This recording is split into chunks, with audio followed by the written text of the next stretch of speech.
ಸ್ನೇಹಿತರೆ, ನಾವು ಪ್ರತಿದಿನ ತುಂಬಾ ರೀತಿ ಆಹಾರ ಪದಾರ್ಥಗಳನ್ನು ತಿಂತಾನೆ ಇರ್ತೀವಿ. ಒಂದೊಂದು ಆಹಾರ ಪದಾರ್ಥ ಒಂದೊಂದು ರೀತಿಯಾದಂತಹ ಪೋಷಕಾಂಶಗಳನ್ನು ಕೊಡುತ್ತೆ. ನಾವು ತಿನ್ನುವ ಮಾಂಸ, ಕಾಳುಗಳು, ಸೊಪ್ಪು, ತರಕಾರಿ, ಹಣ್ಣುಗಳು, ಈ ರೀತಿ ತುಂಬಾ ಆಹಾರ ಪದಾರ್ಥಗಳೆಲ್ಲವೂ ಕೂಡ ತುಂಬಾ ರೀತಿಯಾದಂತಹ ವಿಟಮಿನ್ಸ್, ಪ್ರೋಟೀನ್ಸ್ ಎಲ್ಲವನ್ನೂ ಕೊಡುತ್ತೆ. ಅವುಗಳ ನೇಚರ್ ಆಧಾರದ ಮೇಲೆ ಅವು ನಮ್ಮ ದೇಹದ ಮೇಲೆ ಪ್ರಭಾವ ಬೀರುತ್ತೆ. ಆದರೆ ಈ ಆಹಾರ ಪದಾರ್ಥಗಳಲ್ಲಿ ಯಾವುದಾದರೂ ಎರಡು ಅಪೋಸಿಟ್ ನೇಚರ್ ಇರೋ ಆಹಾರ ಪದಾರ್ಥಗಳನ್ನು ಒಂದೇ ಬಾರಿ ಮಿಕ್ಸ್ ಮಾಡಿ ತಿಂದರೆ ಜೀರ್ಣಕ್ರಿಯೆಗೆ ಸಮಸ್ಯೆ ಆಗುವ ಅವಕಾಶ ಇದೆ. ಅದೇ ರೀತಿ ಇನ್ನು ಕೆಲವು ಕಾಂಬಿನೇಷನ್ ನಮಗೆ ಜೀವನಾವಧಿ ಕಾಯಿಲೆಗಳನ್ನು ತರುತ್ತೆ. ಈ ವಿರುದ್ಧ ಆಹಾರ ಪದಾರ್ಥಗಳನ್ನು ಸೇವನೆ ಮಾಡುವುದರಿಂದ ಕೂದಲು ಉದುರೋದು, ಗ್ಯಾಸ್ಟ್ರಿಕ್, ಸ್ಕಿನ್ ಸಮಸ್ಯೆ, ಅಲರ್ಜಿ ಇಂತಹ ತುಂಬಾ ಪ್ರಾಬ್ಲಮ್ಸ್ ಬರುತ್ತೆ. ಈ ವಿಡಿಯೋದಲ್ಲಿ ನಾವು 7 ಅಪಾಯಕಾರಿ ವಿರುದ್ಧ ಆಹಾರ ಪದಾರ್ಥಗಳ ಬಗ್ಗೆ ತಿಳಿದುಕೊಳ್ಳೋಣ. ಈ ವಿಡಿಯೋ ತುಂಬಾ ಇಂಟ್ರೆಸ್ಟಿಂಗ್ ಆಗಿ ಇರುತ್ತೆ, ಆದ್ದರಿಂದ ಕೊನೆಯವರೆಗೂ ನೋಡಿ. ಇಷ್ಟ ಆದ್ರೆ ಲೈಕ್ ಮಾಡಿ. ಮಿಲ್ಕ್ ಅಂಡ್ ಮಿಲ್ಕ್ ಪ್ರಾಡಕ್ಟ್ಸ್ ಸಾಮಾನ್ಯವಾಗಿ ಹಾಲನ್ನ ಅನಿಮಲ್ ಪ್ರೋಟೀನ್ ಅಂತಾನೆ ಪರಿಗಣಿಸುತ್ತಾರೆ. ಹಾಲನ್ನು ಹಸು ಕೊಡುವುದರಿಂದ ಇದನ್ನ ಅನಿಮಲ್ ಪ್ರೋಟೀನ್ ಅಂತ ಕರೆಯುತ್ತಾರೆ. ನಾವು ತಿನ್ನುವ ಮೊಟ್ಟೆ, ಮಾಂಸ, ಮೀನು ಎಲ್ಲವೂ ಕೂಡ ಅನಿಮಲ್ ಪ್ರೋಟೀನ್. ಈ ಅನಿಮಲ್ ಪ್ರೋಟೀನ್ ಇರುವ ಆಹಾರವನ್ನು ಯಾವುದಾದರೂ ಕಾಂಬಿನೇಷನ್ ಜೊತೆ ತೆಗೆದುಕೊಳ್ಳುವಾಗ ತುಂಬಾ ಕೇರ್ಫುಲ್ ಆಗಿ ಇರಬೇಕು. ಮುಖ್ಯವಾಗಿ ಈರುಳ್ಳಿ, ಬಾಳೆಹಣ್ಣು, ನಿಂಬೆಹಣ್ಣು, ಆರೆಂಜ್, ಪೈನಾಪಲ್, ಬದನೆಕಾಯಿ, ಮುಲ್ಲಂಗಿ, ಹಲಸಿನ ಹಣ್ಣು, ಮೊಸರು, ಮಾಂಸ, ಮೀನು ಇಂತಹ ಪದಾರ್ಥಗಳನ್ನು ಹಾಲು ಕುಡಿಯುವುದಕ್ಕಿಂತ ಮುಂಚೆ ಆಗಲಿ ಅಥವಾ ಅದರ ನಂತರ ಆಗಲಿ ಅದರ ಜೊತೆಯಾಗಲಿ ತೆಗೆದುಕೊಳ್ಳಬಾರದು. ಆಯುರ್ವೇದದ ಪ್ರಕಾರ ಮೀನು ಮತ್ತು ಹಾಲು ವಿರುದ್ಧ ಆಹಾರ ಪದಾರ್ಥಗಳು. ಮೀನು ನಾನ್ ವೆಜಿಟೇರಿಯನ್ ಆದ್ರೆ ಹಾಲು ಅನಿಮಲ್ ಪ್ರೋಟೀನ್ ಆದರೂ ಇದನ್ನ ವೆಜ್ ಅಂತಾನೆ ಕರೆಯುತ್ತಾರೆ. ಅದೇ ರೀತಿ ಇವು ನಮ್ಮ ಮೇಲೆ ತೋರಿಸುವ ಪ್ರಭಾವ ಕೂಡ ಆಪೋಸಿಟ್ ಆಗಿ ಇರುತ್ತೆ. ಹಾಲು ನಮ್ಮ ಮೇಲೆ ಕೂಲಿಂಗ್ ಎಫೆಕ್ಟ್ ಅನ್ನ ತೋರಿಸುತ್ತೆ, ಮೀನು ನಮ್ಮ ಮೇಲೆ ಹೀಟಿಂಗ್ ಎಫೆಕ್ಟ್ ಅನ್ನು ತೋರಿಸುತ್ತೆ.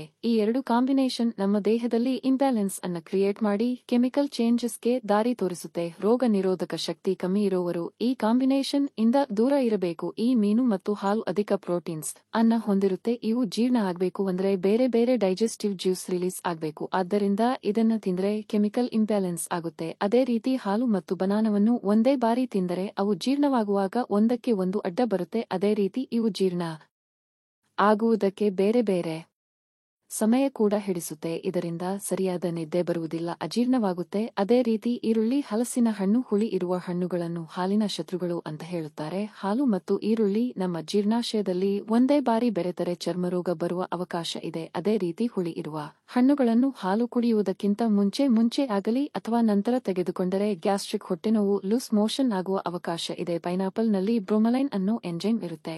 ಇದು ಮಿಲ್ಕ್ ಜೊತೆ ಮಿಕ್ಸ್ ಆದಾಗ ನೆಗೆಟಿವ್ ಇಂಪ್ಯಾಕ್ಟ್ ಅನ್ನು ತೋರಿಸುತ್ತೆ. ಇಂತಹ ಆಪೋಸಿಟ್ ಕಾಂಬಿನೇಷನ್ ಜೊತೆ ತಿಂದರೆ ದೇಹಕ್ಕೆ ಬೇಕಾದ ಪೋಷಕಾಂಶ ಸಿಗೋದಿಲ್ಲ. ಅದೇ ರೀತಿ ಅಜೀರ್ಣಕ್ಕೆ ದಾರಿ ತೋರಿಸುತ್ತೆ. ಮೊಸರಿನ ಜೊತೆ ಮಾಂಸ, ಮೀನು, ಬನಾನಾ, ಟೊಮೊಟೊಗಳನ್ನ ಹೆಚ್ಚಾಗಿ ತೆಗೆದುಕೊಳ್ಳಬಾರದು. ಮೊಸರಿನ ಜೊತೆ ಫ್ರೂಟ್ಸ್ ಅನ್ನು ಮಿಕ್ಸ್ ಮಾಡಿ ತಿಂದರೆ ಕಫ ಹೆಚ್ಚಾಗುತ್ತೆ. ಅದೇ ರೀತಿ ನರಗಳಲ್ಲಿ ರಕ್ತ ಸಂಚಾರ ಕಮ್ಮಿಯಾಗುವ ಸಾಧ್ಯತೆ ಇದೆ. ಹೈ ಬ್ಲಡ್ ಪ್ರೆಷರ್ ಇರುವವರು ಮೊಸರು ತಿನ್ನೋದನ್ನ ಕಮ್ಮಿ ಮಾಡಬೇಕು.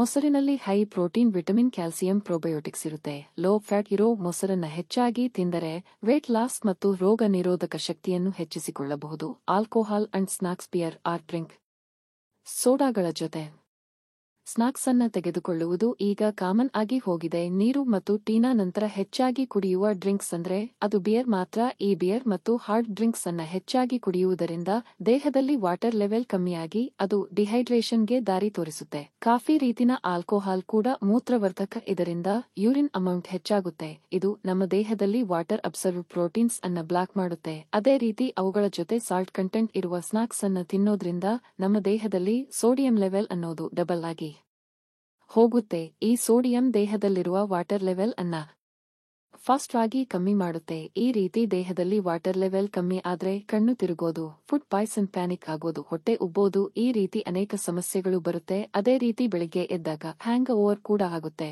ತುಪ್ಪ ಬೇರೆದ ಆಹಾರ ಪದಾರ್ಥಗಳನ್ನು ತಿನ್ನುವಾಗ ತುಂಬಾ ಕೇರ್ಫುಲ್ ಆಗಿ ಇರಬೇಕು. ತುಪ್ಪವನ್ನು ರಾಗಿ ಪಾತ್ರೆಯಲ್ಲಿ ಸ್ಟೋರ್ ಮಾಡೋದು ಸರಿಯಲ್ಲ. ಈ ರೀತಿ ಮಾಡಿದ್ರೆ ಅದು ಬೇಗ ಹಾಳಾಗುತ್ತೆ. ಹಸುತುಪ್ಪ ಮತ್ತು ಜೇನುತುಪ್ಪವನ್ನು ಬೆರೆಸಿ ಯಾವುದೇ ಕಾರಣಕ್ಕೂ ತಿನ್ನಬಾರದು.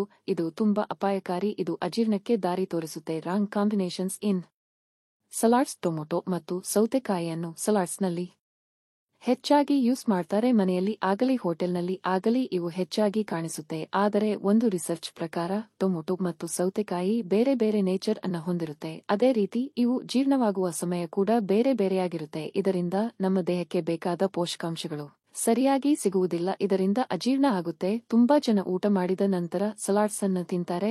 ಅದೇ ರೀತಿ ಡಾಕ್ಟರ್ಸ್ ಊಟದ ಜೊತೆ ಸಲಾಡ್ಸ್ ಅನ್ನ ತೆಗೆದುಕೊಳ್ಳುವುದು ತುಂಬಾ ಒಳ್ಳೆಯದು ಅಂತ ಹೇಳ್ತಿದ್ದಾರೆ. ಅದೇ ರೀತಿ ನೀವು ಸಲಾಡ್ಸ್ ನಲ್ಲಿ ಕ್ಯಾರೆಟ್ ಅನ್ನ ತಿಂತಿದ್ರೆ ನಿಂಬೆಹಣ್ಣಿನ ರಸವನ್ನು ಪೂರ್ತಿಯಾಗಿ ಅವಾಯ್ಡ್ ಮಾಡಬೇಕು. ಏಕೆ ಅಂದ್ರೆ ಇದರಿಂದ ಎದೆ ಉರಿ, ಯೂರಿನರಿ ಪ್ರಾಬ್ಲಮ್ಸ್ ಬರುತ್ತೆ. ನಾನ್ ವೆಜಿಟೇರಿಯನ್ ನಮ್ಮಲ್ಲಿ ತುಂಬಾ ಜನ ನಾನ್ ವೆಜ್ ತಿಂದ್ರೆ ಹೆಚ್ಚು ಅನಾರೋಗ್ಯದ ಸಮಸ್ಯೆಗಳು ಬರುತ್ತೆ ಅಂತ ನಂಬುತ್ತಾರೆ. ನಿಜ ಹೇಳ್ಬೇಕು ಅಂದ್ರೆ ಮಾಂಸ ತಿನ್ನೋದ್ರಿಂದ ಅನಾರೋಗ್ಯದ ಸಮಸ್ಯೆಗಳು ಬರೋದಿಲ್ಲ, ಆದರೆ ರಾಂಗ್ ಟೈಮ್ನಲ್ಲಿ ರಾಂಗ್ ಕಾಂಬಿನೇಷನ್ ನಲ್ಲಿ ತಿಂದರೆ ಖಂಡಿತ ಅನಾರೋಗ್ಯದ ಸಮಸ್ಯೆಗಳು ಬರುತ್ತೆ. ಮಾಂಸ, ಮೀನು, ಮೊಟ್ಟೆ ಇವುಗಳ ಜೊತೆ ಹಾಲು, ಮೊಸರು, ಚೀಸ್ ನಂತಹ ಆಹಾರ ಪದಾರ್ಥಗಳನ್ನು ತೆಗೆದುಕೊಳ್ಳಬಾರದು. ಅದೇ ರೀತಿ ಯಾವುದೇ ಮಾಂಸವಾಗಲಿ ಅದನ್ನು ಎಳ್ಳೆಣ್ಣೆ ಜೊತೆ ಕುಕ್ ಮಾಡಬಾರದು. ಅದೇ ರೀತಿ ಮಾಂಸದ ಜೊತೆ ಪೊಟಾಟೊ ಮತ್ತು ಪರೋಟವನ್ನು ತಿನ್ನೋದು ಈಗ ಕಾಮನ್ ಆಗಿ ಹೋಗಿದೆ. ಆದರೆ ಮೈದಾ ಮತ್ತು ಆಲೂಗಡ್ಡೆಯಲ್ಲಿ ಸ್ಟ್ರಾಚ್ ಕಂಟೆಂಟ್ ಹೆಚ್ಚಾಗಿ ಇರುತ್ತೆ. ಈ ಸ್ಟ್ರಾಚ್ ಕಂಟೆಂಟ್ ಅನ್ನ ಜೀರ್ಣ ಮಾಡಲು ಜೀರ್ಣಾಶಯಕ್ಕೆ ಆಲ್ಕಟಿಕ್ ಕಂಡೀಷನ್ ಬೇಕಾಗುತ್ತೆ.